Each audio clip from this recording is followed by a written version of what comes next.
2024 సార్వత్రిక ఎన్నికల్లో ఉత్తరాంధ్ర నుంచి గెలిచినటువంటి కీలకమైనటువంటి నాయకుల్లో ప్రముఖులు విజయనగరం ఎమ్మెల్యే అశోక్ గజపతిరాజు గారి వారసురాలు అదితి విజయలక్ష్మి గారు మనతో పాటు ఇప్పుడు ఉన్నారు. అదితి గారిని నెల రోజులు పైగా గడిచింది కొత్త ప్రభుత్వం ఏర్పడి. సో ఆమె ఎజెండా ఏంటి, విజయనగర ప్రాంతానికి ఏ విధంగా అభివృద్ధి చేయబోతున్నారో ఆమె మాటల్లో అడిగి తెలుసుకుందాం. మేడం నమస్తే. నమస్తే అండి. నమస్తే. ముందుగా మీకు బిగ్ టీవీ తరపున హార్టీ కంగ్రాచులేషన్స్. Thank you. ఎందుకంటే ప్రచారం నుంచి చూస్తున్నాం, మీరు చాలా ప్రజల్లో మమేకమయ్యారు, ప్రజల్లో కలిసిపోయారు. ఇదివరకటి కంటే భిన్నంగా ప్రచారాన్ని మీరు కంటిన్యూ చేశారు. రిజల్ట్ ఈ స్థాయిలో వస్తుందని ఎక్స్పెక్ట్ చేశారా? ఈ స్థాయిలో అయితే ఎవరూ ఎక్స్పెక్ట్ చేయలేదండి. మనం అందరం డెఫినెట్ గెలుపు అయితే ఖాయం అనుకున్నాం, కానీ ఈ విధంగా అనేది మనం ఎవరం అనుకోలేదు. కానీ ప్రజలు చాలా పార్టిసిపేట్ చేశారు, అందుకే ఈ విధంగా వచ్చింది. ప్రజలు బాధ్యత తీసుకొని మనం రాష్ట్రం పూర్తిగా పాడైపోతుంది, మనం అందరం కలిసికట్టుగా ఈ బాధ్యత తీసుకోకపోతే రాష్ట్రం పూర్తిగా పాడైపోతుందని ప్రజలకి అర్థమై వాళ్ళందరూ వచ్చారనమాట. ఎడ్యుకేటెడ్ వాళ్ళు, స్పెషల్గా పిల్లలు ఎవరైతే అవుట్ సైడ్ విజయనగరంలో వర్క్ చేస్తున్నారనేది, let it be Hyderabad, Chennai, లేకపోతే అబ్రాడ్ ఉన్నోళ్ళు, మిడిల్ ఈస్ట్లో, యుఎస్లో ఉన్నోళ్ళు కూడా ముందుగా టికెట్లు బుక్ చేసుకొని లీవులు పెట్టుకొని రావటం అనేది చిన్న విషయం కాదు. వాళ్ళందరూ రెస్పాన్సిబిలిటీ అనేది తీసుకున్నారు, అందుకే తీర్పు ఇలాగ వచ్చింది. వాళ్ళు ఈ బాధ్యత తీసుకోవటం కూడా మనకు చాలా సంతోషం. ఎందుకంటే ఎప్పుడు ఇంత పార్టిసిపేషన్ ఒక డెమోక్రసీలో రావటం అనేది it shows a positive impact. Aditi గారు 2019లో ఓటమి పాలయ్యారు. 5 సంవత్సరాల పాటు ఇదే ప్రజలతో ఫైట్ చేశారు. ఇప్పుడు ఇంత విక్టరీ కొట్టారు. గెలిచిన తర్వాత నాన్నగారు అశోక్ గజపతిరాజు గారు ఏం చెప్పారు? మనం ప్రజలతో ఫైట్ చేయలేదు. ఫస్ట్ ఆఫ్ ఆల్ మనం వైసీపీ వాళ్ళతో ఫైట్ చేసాం, ప్రజలతో కాదు. ప్రజలు ఎప్పుడు మనతోనే ఉన్నారు. వాళ్ళు కొద్దిగా కన్ఫ్యూజ్ అయ్యారు. వాళ్ళు ఎక్కువ ప్రామిస్లు ఇచ్చేయటం, మా ప్రామిస్లు ఏమో నెరవేర్చలేదు ఏది, అలాగా ఒక ఛాన్స్ అనేది, ఇటువంటి కన్ఫ్యూజన్స్ అన్నీ క్రియేట్ చేశారు. సో వాళ్ళు గెలిచింది కేవలం కన్ఫ్యూజన్ వలన వాళ్ళు గెలిచారు. ఓకే, ఇప్పుడు గెలిచిన తర్వాత మీరు రెగ్యులర్గా ప్రజా దర్బార్ నిర్వహిస్తున్నారు. అందరూ కూడా కార్యాలయానికి, మీ పార్టీ కార్యాలయానికి వస్తున్నారు, మీ ఆఫీస్ దగ్గరికి వస్తున్నారు. ఎలాంటి స్పందనని మీరు గమనిస్తున్నారు? అంటే మెయిన్ థింగ్ ఏంటంటే ప్రాబ్లమ్స్ ఎక్కువగా ఉన్నాయి. ఈ 5 సంవత్సరాలు వాళ్ళు ఏం చేయలేదు, డెవలప్మెంట్ కూడా చేయలేదు, సంక్షేమం అని అన్నారు కానీ అది కూడా చేయలేదు. సో ప్రాబ్లమ్స్ చాలా ఎక్కువగా పైలప్ అయిపోయినాయి. అయితే ప్రాబ్లమ్స్ 5 years ఏ పరిష్కారం అవ్వలేదు. సో అన్నీ అలాగ ఉన్నాయి అన్నమాట. ఫర్ ఎగ్జాంపుల్ మన టైంలో మనం రివర్ లింకింగ్ ప్రాజెక్ట్ స్టార్ట్ చేసాం. ఏంటంటే నాగావళి చంపావతికి అనుసంధానం. అయితే నాగావళి రివర్ నుంచి అది తోటపల్లి, గడిగడ్డ, చంపావతి, ఈ విధంగా రివర్ లింకింగ్ అనేది విజయనగరం కోసం ప్లాన్ చేశాం. అది పూర్తిగా వాళ్ళు వదిలేశారు. సో ఇప్పుడు అది వదిలేయటం వలన అది పూర్తి అవ్వలేదు. వాటర్ ప్రాబ్లం విజయనగరంలో ఎక్కువగా ఉంది. అది పూర్తయి ఉంటే ఇప్పుడు నాకు ఎప్పుడు ఆలోచన ఏమొస్తుందంటే, చంద్రబాబు నాయుడు గారు ఆ టైంలో ముఖ్యమంత్రి అవుతే మన విజయనగరంలో రివర్ లింకింగ్ పూర్తయ్యేది, స్టేట్లో పోలవరం పూర్తయ్యేది, మనకి లెఫ్ట్ కెనాల్ వైజాగ్ వచ్చేసేది. ఇవన్నీ పూర్తవుతే మనకి ఇంకా ఎన్నో ఇండస్ట్రీస్ తెచ్చే అవకాశం ఉండేది. అవన్నీ మనం కోల్పోయాం. ఓకే, సో అది మన స్టేట్ వేరే విధానంగా ఉండేది. ఇప్పుడేమో ఇక్కడైతే ప్రాజెక్ట్ అట్లీస్ట్ ధ్వంసం చేయలేదు, పోలవరం ధ్వంసం చేసినట్లు అక్కడ 35% ధ్వంసం చేశారు. చంద్రబాబు నాయుడు గారు ఉన్నప్పుడు 72% పూర్తి చేశారు. అది ఇప్పుడు 35% ధ్వంసం చేసి అది వెనకాతలకు వెళ్ళిపోయింది. ఎప్పుడు కూడా మన ఫ్యామిలీ రాజకీయంలో ఎన్నో సంవత్సరాల నుంచి ఉన్నారు. మహారాజా అలక్నారాయణ గజపతి మెడ్రాస్ ప్రెసిడెన్సీలో ఉన్నారు. అలాగే సర్విజీ గారు, అలాగే నా తాతగారు పివిజి రాజు గారు బోత్ స్టేట్లో ఉన్నారు, సెంటర్లో కూడా ఉన్నారు. అలాగే ఆనంద్ గజపతి రాజు గారు నా పెద్దనాన్న గారు, వారు స్టేట్లో ఉన్నారు, సెంటర్లో ఉన్నారు. అందరూ మినిస్టర్స్గా చేశారు. ఆ తర్వాత నాన్నగారికి అందరికి తెలిసిన విషయమే, స్టేట్లో ఎమ్మెల్యేగా మినిస్టర్గా ఉన్నారు, మళ్ళీ సెంట్రల్గా మినిస్టర్ ఎంపీగా మినిస్టర్గా ఉన్నారు. అయితే ఎప్పుడు కూడా వీళ్ళందరి కెరియర్లో ఎప్పుడు కూడా ఇటువంటి ధ్వంసం అనేది ఎవరు చూడలేదు. వైసీపీ చేసిన లాస్ట్ 5 years అనేది హిస్టరీలోనే ఒక బ్లాక్ 5 yearsగా డెమోక్రసీలో వరల్డ్ వైడ్ ఒక మార్క్ అనేది నిలిచిపోతుంది అనేది నా ఒపీనియన్. ఇప్పుడు మీరు గెలిచారు, ముఖ్యంగా విజయనగరం విషయంకి వస్తే ఇక్కడ ఉండే హాస్పిటల్స్లో ప్రధానమైనటువంటి హాస్పిటల్ మహారాజా హాస్పిటల్ కావచ్చు, గోషా హాస్పిటల్ కావచ్చు, వీటిలో చాలా ఇబ్బందులు ఉన్నాయి. వీటిని డెవలప్మెంట్ చేయడానికి మీరు ఎలాంటి స్టెప్స్ తీసుకోబోతున్నారు? మరి మనం ఆల్రెడీ మొత్తం అంతా రివ్యూ చేసాం. నేను మహారాజా హాస్పిటల్కి వెళ్ళాను, అలాగే మెడికల్ కాలేజ్కి వెళ్ళాను, గోషా హాస్పిటల్కి వెళ్ళాను. మొత్తం అంతా ఆన్ సైట్ రివ్యూ, మళ్ళీ పేపర్ వర్క్ చేసి ఒక పూర్తి రివ్యూ మనం 16th పెట్టాం కలెక్టర్ గారితో పాటు అందరు అధికారులతో పాటు. అయితే ఇది పరిష్కారం అయితే చాలా టైం పడుతుంది, ఎందుకంటే మళ్ళీ యాజ్ యూజువల్ 5 years నెగ్లెక్ట్ చేసేసారు. సో గోషా హాస్పిటల్ బిల్డింగ్ కూడా చాలా పాడైపోయింది. అయితే అది బేసిక్ రిపేర్స్ కూడా జరగలేదండి. ఇప్పుడు సెంట్రల్ గవర్నమెంట్ నుంచి ఎక్విప్మెంట్ వచ్చింది, ఆపరేషన్ లైట్లు, ఇలాగా లాప్రోస్కోపీ మిషన్స్. బిల్డింగ్ ఎంత పాడైపోయిందంటే అది కూడా వాడలేరు వాళ్ళు. ఇప్పుడు లైట్ పెట్టాలంటే బిల్డింగ్కి స్ట్రెంగ్త్ ఉండాలి, ఆ స్ట్రెంగ్త్ కూడా లేదు. ఆపరేషన్ థియేటర్లో ఆ విధంగా ఉంది. సో అవన్నీ మనం రిపేర్ చేయడానికి మనం ప్రయత్నాలు చేస్తున్నాం. ఓకే, అంటే ఈ 5 ఏళ్లలో లేకపోతే ఎన్ని రోజుల్లో ఇది కంప్లీట్ అవుతుందని ఒక ఏమైనా టార్గెట్ పెట్టుకున్నారా? అంటే అటువంటి టార్గెట్ పెడితే మనం మరీ ఎక్కువ ప్రెషర్ పెడతామని నాకు అనిపిస్తుంది. సో అంత టైట్ టార్గెట్ ఏం పెట్టలేదు. మనం ప్రాబ్లమ్స్ అయితే లిస్ట్ చేసుకొని ఏ విధంగా ఫైనాన్షియల్గా మనకి ఎప్పుడు వీలవుతుందో ఆ విధంగా మనం కంటిన్యూగా చేస్తా పోవాలి. అది బెటర్ ఆప్షన్ అని నాకు అనిపిస్తుంది. ఎందుకంటే మనం ఎప్పుడైతే ఒక టార్గెట్ పెట్టుకున్నాం అనుకోండి, స్ట్రెస్ పెరిగిపోయి అది అవ్వచ్చు అవ్వకపోవచ్చు. సో బెటర్ మనం ఏమేం ప్రాబ్లమ్స్ ఉన్నాయో అవి లిస్ట్ చేసుకొని as and when financial help వచ్చినప్పటికీ కూడా public can also give that help. And public కూడా ముందుకు వస్తున్నారు హెల్ప్ చేయడానికి. సో అది ఇట్స్ ఎక్సలెంట్ థింగ్ అన్నమాట. అయితే పబ్లిక్ కూడా ముందుకు వస్తున్నారు. సో వాళ్ళ హెల్ప్ కూడా తీసుకొని గవర్నమెంట్ కూడా ఏ విధంగా హెల్ప్ చేయాలో అది కూడా చూసుకొని మెయిన్ వర్క్ ఇస్ ఆ పని మనం జరగాలి. సో అది స్లోగా టిక్ ఆఫ్ చేస్తూ ఉండాలి మనం. ఆ 5 years వాళ్ళకి శాలరీస్ కూడా రాలేదు, అందరికీ తెలిసిన విషయం, ఎస్పెషలీ అవుట్ సోర్సింగ్ వాళ్ళకి. అయితే అదైతే తీవ్రమైన ఇష్యూ. ఆల్మోస్ట్ కొంతమందికి 1 year కోసం శాలరీస్ రాలేదు, 3 months కోసం శాలరీస్ రాలేదు. నాకైతే అర్థం అవ్వలేదు ఆ 1 year ఆ ఫుల్ 1 year శాలరీస్ రానప్పుడు వాళ్ళు ఎందుకు అంత సైలెంట్గా ఉన్నారో నాకు అర్థం అవ్వలేదు. కానీ ఇప్పుడేమో వచ్చి అడుగుతున్నారు. సో అది ఏ విధంగా పరిష్కారం చేయాలనేది మనం ప్రయత్నం చేస్తున్నాం. మీరు గెలిచిన తర్వాత చంద్రబాబు నాయుడు గారిని గెలిచారు, ఏం చెప్పారు చంద్రబాబు నాయుడు గారు? ఎలాంటి దిశానిర్దేశం చేశారు మీకు? చంద్రబాబు నాయుడు గారు అయితే ఒక అడ్వైస్ అయితే ఇచ్చారు నాకు, డెవలప్ యువర్ సెల్ఫ్ అన్నారు. అయితే డెవలప్ యువర్ సెల్ఫ్ అనేది ఒక నిరంతరంగా లెర్నింగ్ ప్రాసెస్ అన్నమాట. సో మనం కంటిన్యూగా లెర్న్ చేస్తూ ముందుకు వెళ్ళాలి. నాన్నగారు కూడా ఆల్మోస్ట్ అదే విధంగా చెప్తా ఉన్నారు. అంటే ఇక్కడ మీ అభిమానులు కావచ్చు, పార్టీ నాయకులు కావచ్చు, ఇదివరకు ఒక లెక్క, ఇకపైన ఇంకొక లెక్క, మేడం వచ్చారు, ఇప్పుడు రాజకీయాలు మారుతాయి, ఇప్పుడున్నటువంటి విధానాలు మారుతాయి అని చెప్తూ ఉన్నారు. ఏ మార్పు మీరు చూపించబోతున్నారు? అంటే ఏం మార్పు అంటే మనం అన్ని విధాలుగా ప్రయత్నం చేద్దాం. మన కాన్స్టిట్యుయెన్సీని ఒక పాజిటివ్ విధానంగా, ఎంప్లాయ్మెంట్తో పాటు ఎక్కువ అర్బన్ ఏరియా ఉంది. సో ఇక్కడ ఎంప్లాయ్మెంట్, స్మాల్ స్కేల్ ఇండస్ట్రీస్ ఇటువంటివి తెస్తే ఎంప్లాయ్మెంట్ పెరుగుతుంది. అలాగే మనకి ఇక్కడ ఆల్రెడీ ఎయిర్పోర్ట్ వస్తుంది, ఎయిర్పోర్ట్తో కూడా ఎంప్లాయ్మెంట్ విపరీతంగా పెరుగుతుంది. అయితే ఈ విధంగా మనకి ఎంప్లాయ్మెంట్తో, ఎడ్యుకేషన్తో ఆ విధంగా మనం కాన్స్టిట్యుయెన్సీని డెవలప్ చేయాలని నా కోరిక.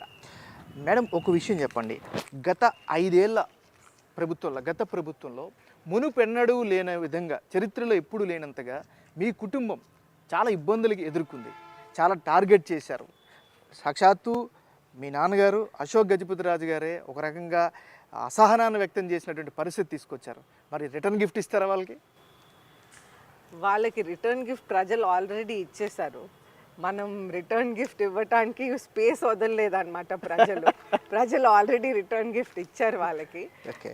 అయితే వాళ్ళు అన్ని విధాలుగా డెవలప్మెంట్ చేయకుండా అన్ని విధాలుగా ఫెయిల్ అయ్యారనేది ముఖ్యంగా ప్రజలు గమనించారు. అయితే ప్రజలు ఇప్పుడు మనకి సహకరించాలన్నమాట. బికాజ్ చాలా పేషెన్స్గా స్లోగా మనం స్టేట్ని బిల్డ్ చేయాలి.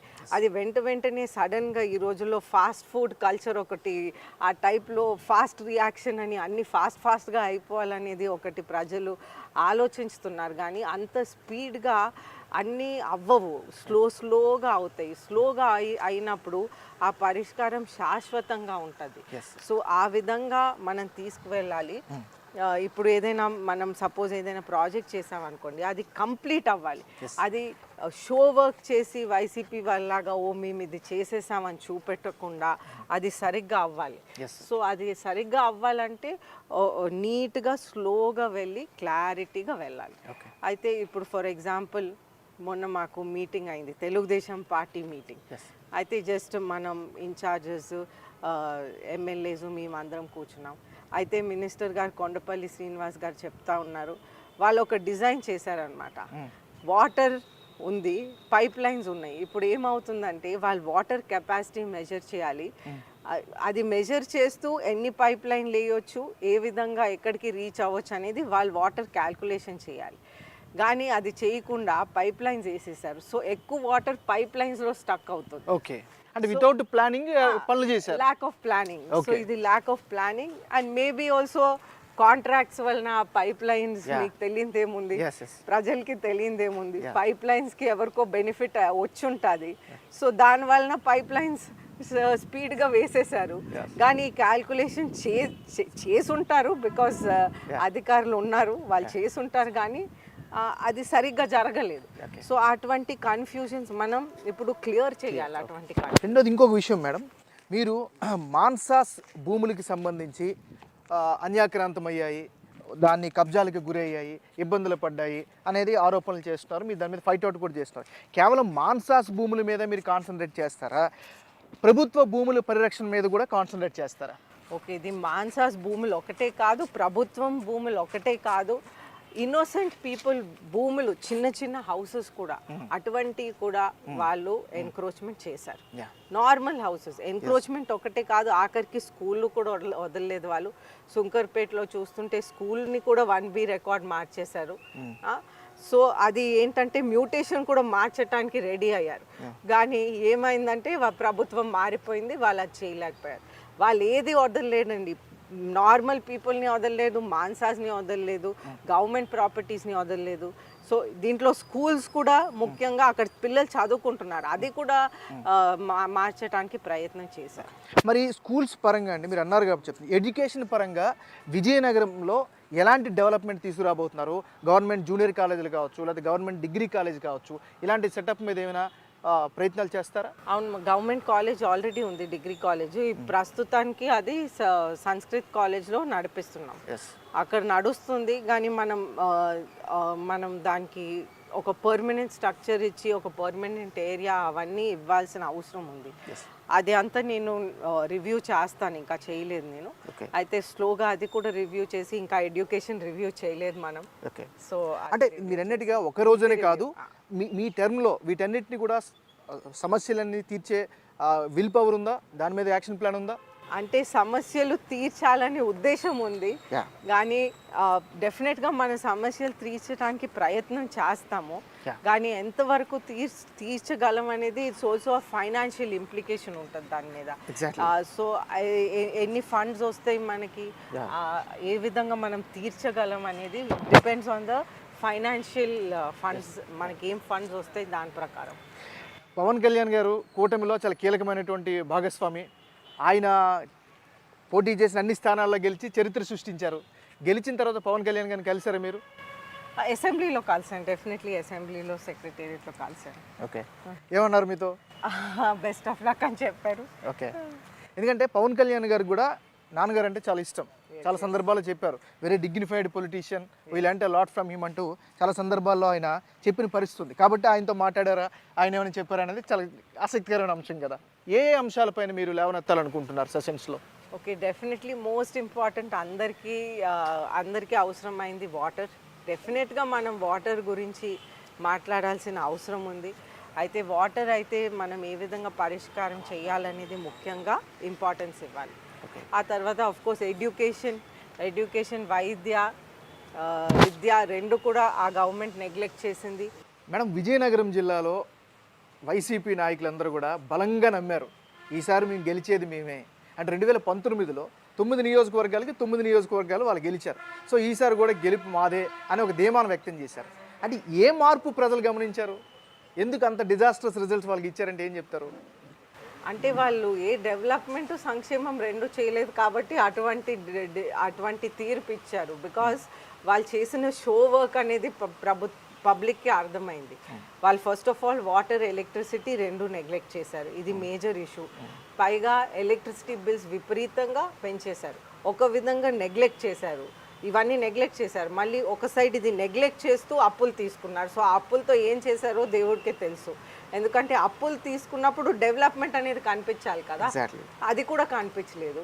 అయితే మెయిన్ విజయనగరంలో రివర్ లింకింగ్, విజయనగరంలో ఎలక్ట్రిసిటీ ప్రాజెక్టు ఎలాగైతే పోలవరం స్టేట్లో నెగ్లెక్ట్ చేశారో, ఎలాగైతే అక్కడ ఎలక్ట్రిసిటీ ప్రాజెక్ట్ స్టేట్లో నెగ్లెక్ట్ చేశారో అదేవిధంగా ఇక్కడ కూడా నెగ్లెక్ట్ చేశారు. అయితే అది నెగ్లెక్ట్ అయిపోయింది. ఆ తర్వాత విద్య వైద్యం అయితే పూర్తిగా నెగ్లెక్ట్ చేశారు. మనం ఆ బిల్డింగ్స్ ఏ విధంగా ఉన్నాయో అసలు బేసిక్ రిపేర్స్ కూడా చేయలేదు. సో 5 years పెరిగిపోయింది. సో ఆ విధంగా సిచ్యువేషన్ అక్కడ ఉంది.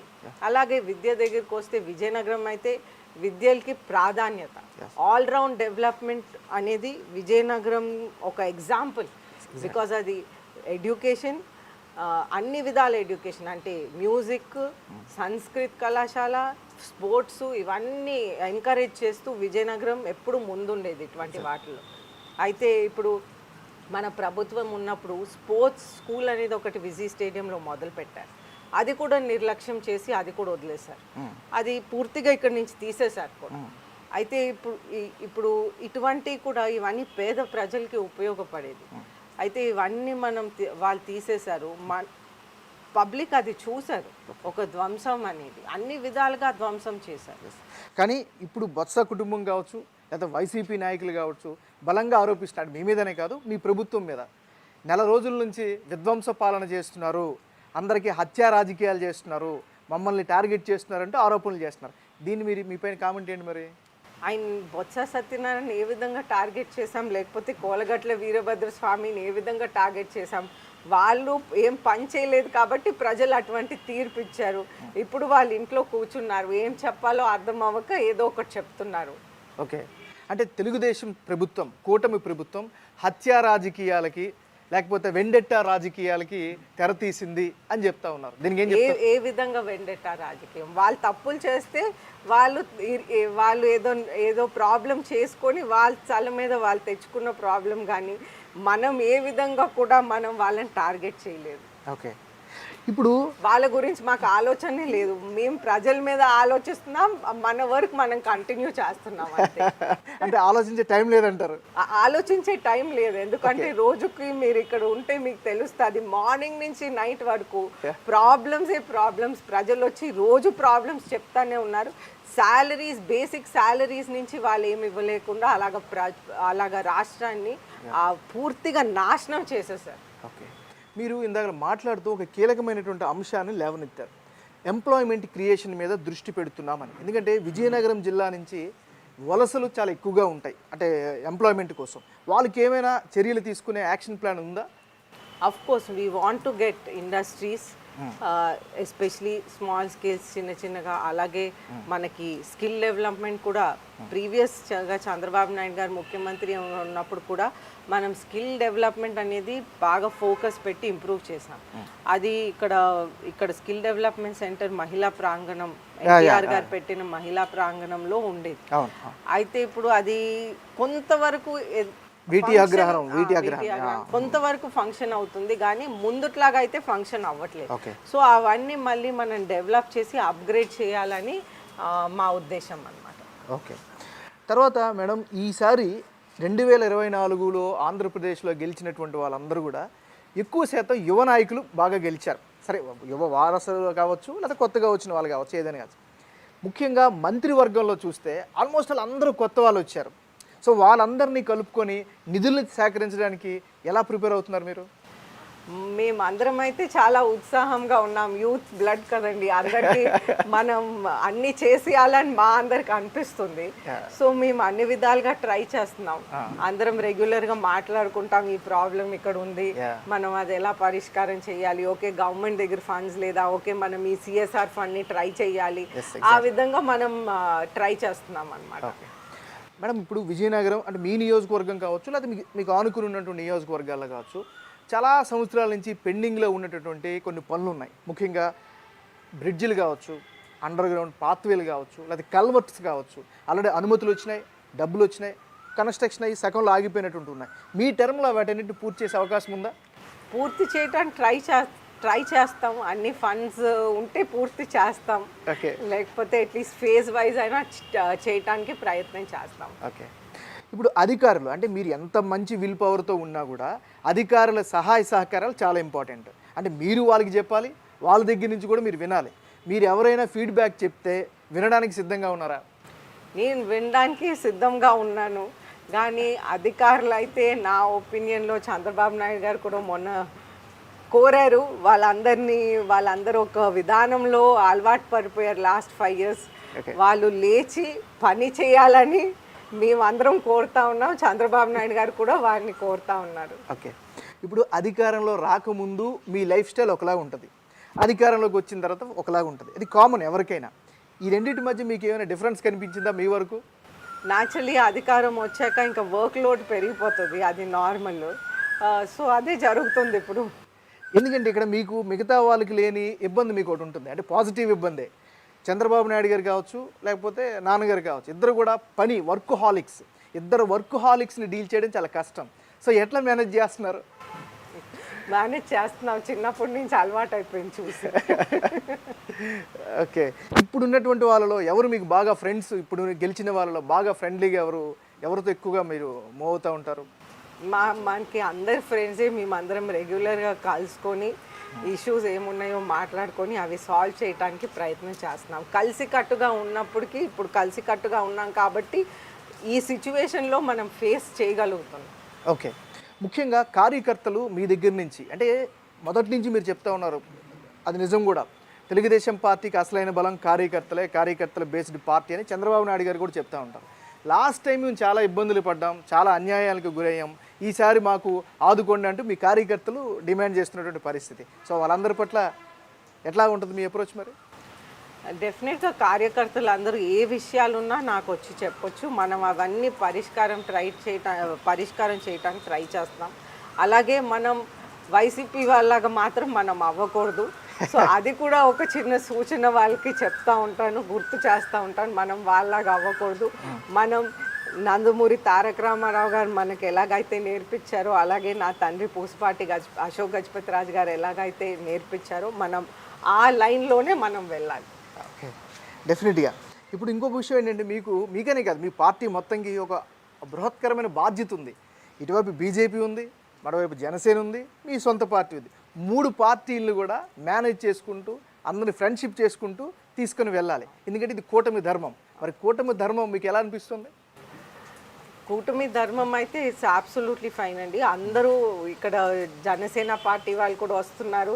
అంటే ఇప్పుడు టీడీపీ కార్యాలయం ఇక్కడ అలా నడిసేది, కానీ ఇప్పుడు జనసేన బీజేపీ అందరూ వస్తూ ఉంటారు, అందరూ ఇష్యూస్ చెప్తా ఉంటారు. సో మనం కంటిన్యూ చేస్తున్నాం, వాళ్ళని కూడా మన కార్యకర్తలుగానే చూసుకొని మనం వాళ్ళకి ఏ ఇష్యూస్ ఉన్నా అది కూడా మనం ఆదుకుంటున్నాం. వీలైనంత వరకు మనం పరిష్కారం చేస్తున్నాం. ఓకే. ఇప్పుడు మీ అభిమానులు లేకపోతే అశోక్ గజపతి రాజు కుటుంబాన్ని అభిమానించే వాళ్ళు మీకు మంత్రి పదవి వస్తుందేమో అని ఎక్స్పెక్ట్ చేశారు. సో మంత్రి పదవి అనౌన్స్ చేసినప్పుడు మీ పేరు లేనప్పుడు మీరు ఏమైనా డిసప్పాయింట్ అయ్యారా? ఇవి మామూలుగా జరుగుతూనే ఉంటాయండి. మా కొలీగ్ కొండపల్లి శ్రీనివాస్ గారికి వచ్చింది. సో న్యాచురల్గా ఏ పార్టీలో అయినా కొంతమంది ఆస్పిరెంట్స్ ఉంటారు, ఆస్పిరెంట్స్కి కొంతమందికి వస్తుంది, కొంతమందికి రాదు. కానీ నాకైతే చాలా సంతోషం, కొండపల్లి శ్రీనివాస్ గారికి మినిస్ట్రీ వచ్చింది. ఇప్పుడు మన మెయిన్ థింగ్ ఏంటంటే మనం వర్క్ చేయాలి. అయితే ప్రజలకి మనం సొల్యూషన్స్ ఉన్న ప్రాబ్లమ్స్కి సొల్యూషన్స్ ఇవ్వాలి, మనకి ఎంప్లాయ్మెంట్ జనరేట్ చేయాలి, ఇవన్నీ చేయాలి. సో ఈ main focus is that. Okay, అది మెయిన్ ఫోకస్. సో నాకైతే కొండపల్లి శ్రీనివాస్కి మినిస్ట్రీ ఇవ్వటం నాకు చాలా సంతోషం. వారిని కంగ్రాచులేట్ చేస్తూ మనం మొత్తం డిస్ట్రిక్ట్ అంతా కూడా కలిసికట్టుగా తీసుకువెళ్ళాలని కోరుతా ఉన్నాను. అయితే ఇంకొకటి అండి, సోషల్ మీడియాలో బలంగా నడుస్తుంది. ఇప్పుడు వచ్చినప్పుడు కూడా నేను చూశాను, కొంతమంది పార్టీ నాయకులు కూడా బహిరంగంగానే అడుగుతూ ఉన్నారు, ఎక్స్పెక్ట్ చేస్తున్నారు, అశోక్ గజపతి రాజు గారికి టీటీడీ చైర్మన్ పదవి వస్తే బాగుంటుంది, రావాలి అని కోరుకుంటున్నారు. మీరు కూడా ఎక్స్పెక్ట్ చేస్తున్నారా? అది నాన్నగారి ఇష్టం, చంద్రబాబు నాయుడు గారి ఇష్టం అండి. వాళ్ళిద్దరు మాట్లాడుకొని వాళ్ళు ఏది చేసుకున్నా నేను సంతోషంగా ఉంటాను. అంటే వస్తే హ్యాపీగా ఫీల్ అవుతారా? ఏదైనా సరే నాకేం ప్రాబ్లం లేదు. ఎందుకంటే నాన్నగారికి ఉండేటటువంటి లెగసీకి ఆ పోస్టు చాలా బాగుంటుంది అనేది చాలామంది వాదన, సో అది అభిప్రాయం. సో దానికి తగ్గట్టుగా వస్తే హ్యాపీగా ఫీల్ అవుతారా మిమ్మల్ని? ఏదొచ్చినా హ్యాపీ. ఓకే, అది నాన్నగారు ఎప్పుడు చెప్తారు, మన పార్టీ మన మీద ఏ బాధ్యత ఇచ్చినా మనం ఆ బాధ్యత స్వీకరిస్తూ మనం మన బెస్ట్ ఆ బాధ్యతని నెరవేర్చడానికి మనం చెయ్యాలని ఎప్పుడు చెప్తా ఉంటారు. ఓకే, ఫైనల్గా ఇంత బంపర్ మెజారిటీ ఇచ్చినటువంటి విజయనగరం మీ ఓటర్లకి, మీ అభిమానులకి ఏం చెప్తారు బిగ్ టీవీ తరఫున? మా ఓటర్లకి, అభిమానులకి అందరికీ నా ధన్యవాదాలు తెలుపుతా ఉన్నాను. మీరందరూ కూడా ఇప్పుడు పేషెన్స్గా ఉండి కొద్దిగా సహనం, ఓర్పు ఇవన్నీ ఉండాలి. ఎందుకంటే స్టేట్లో మనకి ఫైనాన్షియల్గా మనకి చాలా నెగిటివ్గా ఉన్నాము ఫైనాన్షియల్గా. అలాగే గత ప్రభుత్వం ఎన్నో లోన్స్ తీసుకొని ఎన్నో అప్పులు ఉన్నాయి. అయితే అప్పులు ఉన్నాయి కానీ డెవలప్మెంట్ జరగలేదు. సో ఆ ఫైనాన్షియల్ ఇంప్లికేషన్స్ చాలా మన మీద పడిపోతున్నాయి. మనం అందరం కలిసికట్టుగా ఉండాలి. మీరు కూడా ఇప్పుడు పార్టిసిపేట్ చేయాలి. ఈ ప్రభుత్వం ఎలాగైతే ఎలక్షన్స్లో పార్టిసిపేట్ చేశారో అలాగే ఇప్పుడు కూడా పార్టిసిపేట్ చేసి మన రాష్ట్రాన్ని ముందుకు నడిపించాలంటే అందరూ పార్టిసిపేషన్ ఉండాలి. నా బాధ్యత, లేకపోతే చంద్రబాబు నాయుడు గారి బాధ్యత, లేకపోతే పవన్ కళ్యాణ్ గారి బాధ్యత, లేకపోతే మోదీ గారి బాధ్యత అని ఆలోచించకుండా ప్రతి ఒక్కరు కూడా పార్టిసిపేట్ చేస్తూ మన రాష్ట్రాన్ని ఒక పాజిటివ్ విధానంగా ముందుకు తీసుకువెళ్ళాలని ప్రజలను అందరినీ కోరుతా ఉన్నాను. థ్యాంక్ యూ సో మచ్ అండి అదితి గారు, మీ బిజీ షెడ్యూల్లో కూడా మాకు ఇంటర్వ్యూ ఇచ్చినందుకు thank you so much and wish you very all the best అండి. థ్యాంక్ యూ అండి నాగరాజ్ గారు, థ్యాంక్ యూ. సో ఇది విజయనగరం ఎమ్మెల్యే అదితి గారి అభిప్రాయం. చూస్తూనే ఉండండి బిగ్ టీవీ.